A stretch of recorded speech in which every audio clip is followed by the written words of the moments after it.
ఒక్కసారి కొమ్మూరి గోల్డ్ కి కాల్ చేయండి. తాకట్లో ఉన్న మీ బంగారాన్ని విడిపించి మార్కెట్ ప్రైస్ కి వాళ్ళు కొనుక్కుని మిగతా డబ్బులు మీకు ఇచ్చేస్తారు. రైట్, బ్రేకింగ్ న్యూస్ వస్తున్న మన టీవీ స్క్రీన్ పై రోజుకు మలుపు తిరుగుతుంది మంగ్లీ వ్యవహారం.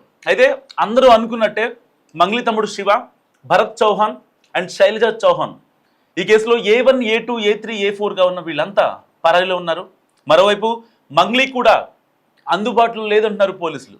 సో మధు మంగ్లీ నుంచి తనకు ప్రాణహాని ఉందని, పోలీసు భద్రత కల్పించాలని లాయర్ సుబ్బారావు కోరుతున్నారు. సో ఈ విషయమై తెలంగాణ డీజీపీని, సిపి సజ్జనర్ని మరి కాసేపట్లో లాయర్ సుబ్బారావు కలిసే అవకాశం ఉంది. మైక్రో ఫైనాన్స్ వ్యవహారంలో సింగర్ మంగ్లీ చుట్టూ నెలకొన్న వివాదం రోజు రోజుకు ముదురుతోంది. తాజాగా ఈ అంశం ఒక మలుపు తిరిగిందని చెప్పాలి. నిందితులుగా ఉన్న మంగ్లీ తమ్ముడు వీళ్ళంతా పరారీలో ఉన్నారు. సో ఇటు మంగ్లీపై కూడా ఈ కేసు ఎఫెక్ట్ చాలా గట్టిగా పడుతోంది. సినీ కళాకారుల సంఘం ప్రధాన కార్యదర్శి సంపత్ నాయక్ మంగ్లీపై చర్యలు తీసుకోవాలని కోరుతూ తెలుగు చలనచిత్ర పరిశ్రమ అయితే ఆ యొక్క నిర్మాతల మండలి కావచ్చు, డైరెక్టర్ల అసోసియేషన్ కావచ్చు, యాక్టర్ల అసోసియేషన్, సింగర్స్కి, వీటన్నిటికీ ఆ యొక్క నిర్మాతల మండలికి, పర్టికులర్గా ఆ యొక్క అసోసియేషన్స్కి ఈ సంపత్ నాయక్ ఫిర్యాదు చేశారు. బాధితులకు న్యాయం జరిగే వరకు ఆమెను చిత్ర పరిశ్రమల నుంచి తాత్కాలికంగా నిషేధించాలని కూడా ఆయన డిమాండ్ చేశారు. మైక్రో ఫైనాన్స్ పేరిట భారీ మొత్తంలో డబ్బులు వసూలు చేసినట్లు వచ్చిన ఆరోపణల నేపథ్యంలో మంగ్లీపై ఇప్పటికే పంజాగుట్ట పోలీస్ స్టేషన్లో కేసు నమోదైంది. ఈ కేసులో ఆమెను A5గా, అక్యూజ్డ్ 5గా చేర్చారు. ఈ నేపథ్యంలోనే ఆ వివాదం చర్చనీయాంశంగా మారింది. ఈ యొక్క సంపత్ నాయక్ మాట్లాడుతూ కూడా మంగ్లీ వ్యవహారంపై గత కొద్ది రోజులుగా తీవ్ర చర్చ జరుగుతుందని, పేద ప్రజల నుంచి ముఖ్యంగా గిరిజన బంజారా సమాజానికి చెందినటువంటి వారి దగ్గర నుంచి మైక్రో ఫైనాన్స్ పేరుతో డబ్బులు వసూలు చేశారన్న ఆరోపణలు వస్తున్నాయని చెప్పారు. దాదాపుగా ఈ స్కామ్ 100 కోట్ల నుంచి 200 కోట్ల వరకు ఉండొచ్చని బాధితులు చెప్తున్నారని కూడా ఆయన చెప్పారు. వీళ్ళందరికీ న్యాయం చేస్తేనే తనకి అవకాశాలు మళ్ళీ ఇవ్వాలని కూడా చెప్తున్నారు. సో ఇంత పెద్ద ఆరోపణల నేపథ్యంలో మంగ్లీ కూడా పోలీసులకు రెస్పాండ్ అవ్వకపోవడం, మరి పరారీలో ఉందా, లేదంటే అజ్ఞాతంలో ఉందా, లేదంటే కొంచెం గ్యాప్ తీసుకుంటుందా అన్న అనుమానాలు వ్యక్తమవుతున్నాయి. ఎందుకంటే ఇప్పటికే మంగ్లీ తమ్ముడు శివ సో నాకేం తెలీదు మర్చిపోయా, గుర్తు లేదంటూ కొన్ని మాట్లాడిన మాటలు, అండ్ ఆ తర్వాత మంగ్లీ వ్యవహారానికి వస్తే స్టార్టింగ్లో ఏదైతే ఇప్పుడు కటకటాల వెనుకున్నటువంటి మధు ఎవరైతే ఉన్నారో ఆ మధు మంగ్లీకి సంబంధం లేదంటే ఒక వీడియో చేశాడు. దాని తర్వాత రమావత్ మధు అరెస్ట్ అవ్వడం జరిగింది. సో ఇవన్నీ చకచకా జరిగిపోయాయి. వాస్తవానికి మంగ్లీ ఈ యొక్క పారిపోయిన వాళ్ళ మీద మాత్రమే కేసు పెట్టింది, కానీ ఈ యొక్క అరెస్ట్ అయిన మధు మీద మాత్రం స్టార్టింగ్లో కేసు పెట్టలేదు.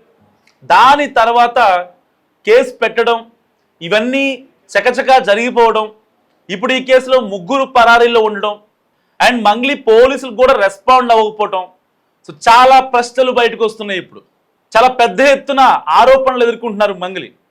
స్టార్టింగ్లోనేమో నాకు అసలు ఈ స్కామ్ గురించే తెలీదు, నా పేరు వాడుకుంటున్నారని చెప్పారు. దాని తర్వాత నా పేరు వాడుకుంటున్నారు నాకు తెలిసింది, కానీ ఆ టైంలో నేను కొన్ని సాంగ్స్, కొన్ని ఈవెంట్స్ చేస్తున్నా, సో దానివల్ల నేను చెప్పలేకపోయాను అని చెప్పి ఆవిడ చెప్పడం, అండ్ దాని తర్వాత ఆవిడ పూర్తి స్థాయిలో బాధితులకు నేను న్యాయం చేస్తాను, బాధితుల తరపున నేను మాట్లాడతాను అని చెప్పడం కాస్త మంగ్లీకి ఊరటిచ్చింది. కానీ వీళ్ళు పారిపోవడం, అయితే A2, A3, A4గా ఉన్నటువంటి వీళ్ళు 3 పారిపోవడం ఇప్పుడు చర్చనీయాంశంగా మారింది.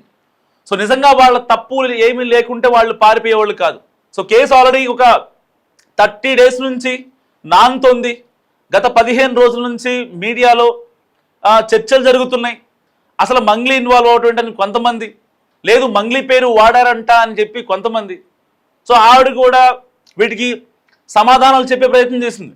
చాలా వరకు కాసంత ఎమోషనల్ అయింది, నాకు పాటే ప్రాణం అంది. దాని తర్వాత మధుకి నాకు సంబంధం లేదని చెప్పింది. సో ఇలాంటి నేపథ్యంలో మంగ్లీ ఇటు రమావత్ మధు నాకు తెలియదని చెప్పింది. తర్వాత మా బంజారా కమ్యూనిటీ, సో అతను నాకు తెలుసు అని చెప్పింది. దాని తర్వాత పర్టికులర్గా ఈ కేసు ఏదైతే ఇండెప్త్గా వెళ్తుందో, జనాల్లో చాలా సీరియస్గా తీస్తున్నారో, అవునా ఇంతమంది బాధితుల, ఇంతమంది ఉన్నారా ఇల్లు వాకిళ్ళు అమ్ముకొని పిల్లలు పెళ్లి చేయాలని ఏదో ఒక ఆర్థిక అవసరాలతో ఏదో డబ్బు వస్తుందని చెప్పి పెట్టిన వాళ్ళు ఇంతమంది బయట ఉన్నారా అని చెప్పిన తర్వాత కేసులు కోర్టులు ఈ యొక్క ప్రెస్ మీట్లు బయటకు వచ్చాయి. సో అప్పుడు దాకా ఈ యొక్క మంగ్లీ రమావత్ మధుని ఎక్కడా కూడా టార్గెట్ చేయలేదు. దాని తర్వాత సిపి సజ్జనాన్ని కలిసింది, డీజీపీని కలిసింది, పంజాగుట్ట పిఎస్లో కేసు నమోదు చేసింది, ఆ తర్వాత మళ్ళీ రాయదుర్గంలో కేసు నమోదు చేసింది మధు పైన. సో ఇప్పుడు తాజాగా బయటకు వచ్చిన అంశం ఏంటంటే ఇప్పటిదాకా మధుకి నాకు సంబంధం లేదు, జస్ట్ మా బంజారా కమ్యూనిటీ మాత్రమే అని చెప్పుకొచ్చిన మంగ్లీ. సో వీళ్ళిద్దరి మధ్య పెద్ద ఎత్తున దాదాపుగా 25 లక్షల వరకు వీళ్ళకి ట్రాన్సాక్షన్ జరిగింది. గత నవంబర్లో మంగ్లీ దగ్గర నుంచి మధుకి 25 లక్షల రూపాయల ట్రాన్సాక్షన్ జరిగింది. ఆ తర్వాత తన ఏదైతే మంగ్లీ అకౌంట్ నుంచి జరిగిన తర్వాత రమావత్ మధు నుంచి మంగ్లీ అకౌంట్కి ఆ డబ్బులు సేఫ్గా పడిపోయాయి. మరి అవి దేనికోసం? ఏదైతే ఇన్ఫ్రా యొక్క ఇల్లు కోసం, విల్లా కోసం ఆ డబ్బులు పంపించిందా, లేదంటే అనుకోకుండా పంపించి మళ్ళీ ఏమన్నా తర్వాత ఇబ్బంది అవుద్దాం అని చెప్పి ఆ ట్రాన్సాక్షన్ ఈక్వల్ చేయడం కోసం, బేసిక్గా అకౌంట్స్ ప్రకారంగా ఒక స్కామ్ జరిగిందంటే ఎందుకు పంపించారు ఇంత పెద్ద మొత్తంలో అని అడుగుతాం. ఒక 10,000 15,000 ఇంకో అంటే ఏదైనా అవసరానికి ఇచ్చారంటాం. కానీ 25 లక్షల రూపాయలు అంటే చిన్న చితక అమౌంట్ కాదు కదా. సో అలా వాటిని ఈక్వల్ చేయడం కోసం వెంటనే మళ్ళీ ఆ యొక్క మనీని వెంటనే డెబిట్ చేయడం జరిగింది. మరి ఇలాంటి నేపథ్యంలో అసలు మంగ్లీ పాత్ర ఏంటనే దానిపై పోలీసులు ఇప్పుడు ఫోకస్ చేస్తున్నారు. ఎందుకంటే ఇక్కడ ఒక ఎమోషనల్ గేమ్ ఆడుతుందా లేకపోతే డ్రామా చేస్తుందా అనే విషయం ఎవరికి అర్థం కావట్లేదు. సో రీసెంట్గా పెట్టిన ప్రెస్ మీట్లో కూడా నాకేం తెలీదు, ఇదంతా నాకు సంబంధం లేదు, సో ఎట్టి పరిస్థితుల్లో మధుకి నాకు సంబంధం లేదని చెప్పడం, దాని తర్వాత మధుతో ఉన్నటువంటి ఆ యొక్క సంబంధం వాళ్ళ చెల్లిని చేసుకుంటున్నారనే వార్తలు వస్తున్నాయి. సరే దాన్ని మనం అంటే ఎలాంటి ఆధారాలు లేకుండా దాన్ని మనం కన్ఫర్మ్ చేయలేము. అందుకనే ఒకవేళ మంగ్లీ మధుని సేవ్ చేశారా అన్న అనుమానాలు కూడా వ్యక్తమవుతున్న నేపథ్యంలో ఇప్పుడు మంగ్లీ ఏం చేయబోతున్నారు, మరి బయటకు వచ్చి మాట్లాడతారా, లేదంటే పోలీసులకి ఇప్పుడు ఏదైతే చెప్తున్నారో అందుబాటులో లేదని మరి వాళ్ళ దారిలోని ఈవిడ కూడా పరారీలో ఉంటారా అన్న విషయం నిజంగా తెలియాల్సి ఉంది. ఏదేమైనప్పటికీ వాస్తవానికి ఈ నేపథ్యంలో ఈ ఆరోపణల నేపథ్యంలో పూర్తి స్థాయి విచారణ జరిగి నిజాలు బయటికి రావాల్సిన అవసరం ఉంది. సో ఎట్టి పరిస్థితుల్లో ఇక్కడ మంగ్లీ కేవలం తనని తాను డిమోట్ చేసుకుంటున్నారు, నేనే ఒక విక్టిమ్ కార్డ్ అని ప్లే చేస్తున్నారు, ఎమోషనల్గా మాట్లాడుతున్నారు, సోషల్ మీడియాని తిడుతున్నారు. సో ఎన్నో జరుగుతున్నాయి ఈ కేసులో. ఒకసారి మీడియా ముందుకు వచ్చారంటే ఒక క్లూ ఇచ్చి వెళ్ళిపోతున్నారు. సో ఆ క్లూ వెనుక కొంచెం ఇన్డెప్త్గా మనం వెళ్ళినట్లయితే ఎక్కడో చోట మంగ్లీ దొరికిపోవడం జరుగుతుంది. ఎందుకంటే వాస్తవానికి రీసెంట్గా ఆవిడ రిలీజ్ చేసిన వీడియోలో నా పేరు వాడుకొని వాళ్ళు డబ్బులు తీసుకుంటున్నారు, సో ఆ డబ్బులు అది నాకు తెలియలేదు అని చెప్పారు. మరి ఇలాంటి నేపథ్యంలో ఎట్టి పరిస్థితిలో మంగ్లీ యొక్క ఆరోపణలు కావచ్చు, ఇటు లాయర్ సుబ్బు చేస్తున్న ఆరోపణలు కావచ్చు, ఇవన్నీ మాకేం తెలియదని చెప్తున్నారు. మరి ఇలాంటప్పుడు తన పేరు వాడుకొని తనని అంత ఇబ్బంది పెట్టినప్పుడు మరి మంగ్లీ ఏ రోజైనా నా పేరు వాడుకుంటున్నారు అని చెప్పి మంగ్లీ వచ్చి కేసు పెట్టేది కదా.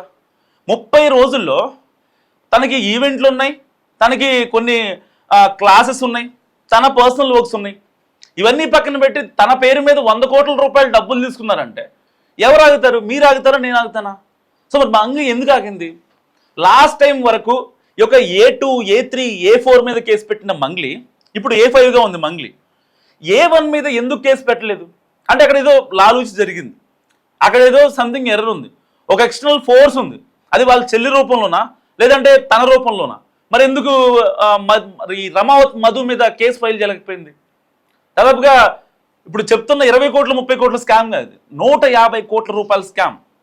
వాళ్ళ పిల్లలకి పెళ్లిళ్ళు చేయాలని, లేకపోతే వాళ్ళ పిల్లల్ని పెద్దోళ్ళు చేయాలని చెప్పి, ఉన్నత స్థాయి చదువులకి విదేశాలకు పంపించాలని, మెడికల్ సీట్ల కోసం ఇలాంటి ఇల్లు వాకిళ్ళు అన్నీ అమ్మేసి ఆ యొక్క బాధితులు దాంట్లో ఇన్వెస్ట్ చేశారు. సరే వడ్డీ, అధిక వడ్డీ ఆశ చూస్తే ఎవరైనా డబ్బులు అంటే ఆశ చూస్తారు. సో ఆ ఆశ వల్లే పెట్టారనమాట. మరి ఇలాంటి నేపథ్యంలో ఇంత పెద్ద పూర్తి స్థాయిలో విచారణ జరగాల్సిన టైంలో ఎందుకు మంగ్లీ ఆలస్యం చేసింది? ఒకవేళ మంగ్లీకి నిజంగా కరెక్ట్గా ఉంటే మంగ్లీ కనుక వెంటనే వచ్చి పోలీసుల్లో కేసు పెట్టేవారు కదా. ఇప్పుడు అనవసరమైన ఎలిగేషన్స్ ఎందుకు చేస్తారు? ఒకవేళ ఆ ఎలిగేషన్స్ చేయాలి అనుకుంటే మీరు ప్రాపర్గా ముందే వీళ్ళందరి మీద ఏదైతే బాధితులు, నేను కూడా బాధితురాలని, బోల్డ్ డబ్బులు పోగొట్టున్నారు బాధితులు, మరి వాళ్ళ కోసం నేను ఏదో ఒకటి ఫైట్ చేస్తాను, నేను ఒక పబ్లిక్ డొమైన్లో ఉన్నా, నా పేరు వాడుకొని వాళ్ళని మోసం చేయడం ఏంటి, అది తెలిసినప్పుడే కనుక మీరు కంప్లైంట్ ఫైల్ చేస్తుంటే ఇవాళ మీరు ఏడవలసిన అవసరం లేదు, విక్టిమ్ కార్డ్ ప్లే చేయాల్సిన అవసరం లేదు, లేకపోతే శ్రీముఖి మీదకి ఏదైతే లాయర్ సుబ్బుకి శ్రీముఖి అంటే ఇష్టం అని చెప్పి వీళ్ళని బ్లేమ్ చేయాల్సిన అవసరం లేదు. ఇన్ని విషయాల్లో ఎందుకు బ్లేమ్ చేయాల్సి వస్తుంది? మీరు చేయాల్సింది కరెక్ట్ చేయకుండా ఇన్ని విషయాల్లో ఒక ఆడదాన్ని లాగి ఆవిడకంటూ ఒక స్థాయి ఉంది, ఆవిడ పబ్లిక్ డొమైన్లో ఉన్నారు, ఆవిడ యాంకర్ మీతో పాటు. సరే, మీకంటే ఎక్కువ మీకంటే తక్కువ అనేది ప్రజలు నిర్ణయించాల్సిన అంశం, కానీ మీతో పాటు ఈక్వల్గా ఉన్నారు కదా. మరి అలాంటి నేపథ్యంలో మీరు ఆ అమ్మాయి మీదకి ఎలా తోస్తారు నాకు అర్థం కాదు. మీరు ఒక ఆడపిల్లే కదా, ఇప్పుడు మీరు కూడా సేమ్ విక్టిమ్ కార్డ్ ప్లే చేస్తున్నారు కదా. ఒక ఆడపిల్లని, ఒక బంజారా కమ్యూనిటీ సంబంధించి చెందిన ఆడపిల్లని మరి అలాంటి అమ్మాయిని ఎందుకు ఇబ్బంది పెడుతున్నారంటూ మాట్లాడుతున్నారు. మరి మీరు ఏదైతే మీరు డబ్బులు తీసుకున్నారో వీళ్ళంతా కూడా బంజారా కమ్యూనిటీ కదా. సో ఇలాంటి నేపథ్యంలో ఇప్పుడు A2, A3, A4గా ఉన్న 3 నిందితులు పరారీలో ఉన్నారు. మరి ఇటు మంగ్లీ కూడా పోలీసులకి సమాచారం లేదంటున్నారు. మరి మీరేమనుకుంటున్నారు ఈ కేసు గురించి? మస్తుగా కామెంట్ చేయండి.